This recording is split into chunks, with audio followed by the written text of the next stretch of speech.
These people who describe themselves as sex positive, you've got to laugh, eh? They're basically apologists for the sex industry, which means they wouldn't see any problem if, say, the number of people working as prostitutes doubled every year. Yeah, for them, that would just be some individuals making choices in a free market. So, obviously they don't want to talk about how crap life is for people who work in the sex industry, but then the other thing they're in denial about is that from the John's perspective, paid sex is always going to be crap sex.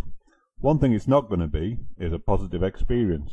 And okay, I'm happy to admit that I'm not talking from experience here, but it's obvious to anyone who gets turned on by their partner getting turned on, i.e. us normal people, that shagging someone who sees you as just another chore, well, that's never going to be a lot of fun.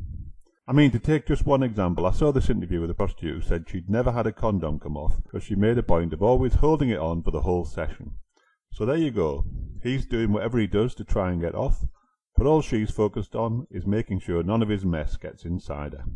Not very glamorous. In some ways it could even make you feel sorry for the John. It could, except that most guys brag about it afterwards or slag off the woman they were using, which is just sick. But of course the sex industry does try to big up the number of guys who turn to paid sex for a little human closeness. Of course they do, because that makes them look like some kind of social services for the sexually sad.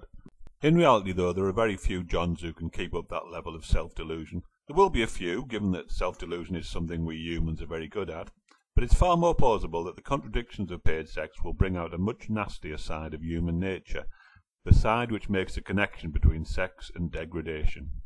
And paid sex totally appeals to that side because it vindicates everything the worst woman haters want you to believe. In that particular situation, it's actually true that the women are manipulative, phony, and only interested in your money. Why wouldn't they be? So what's a guy to do? He could go for the human closeness angle, then try to block out the fact that he's been used and fleeced.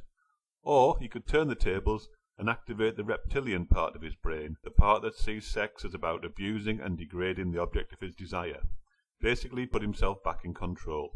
And that's the reason why sex industry sex is anything but positive, because it brings out the worst in both the men and the women who get involved in it.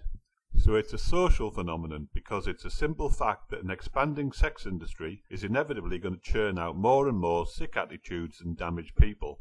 Somehow though that doesn't seem to worry the so-called sex positives, presumably because they agree with Margaret Thatcher, who once said, "There is no such thing as society."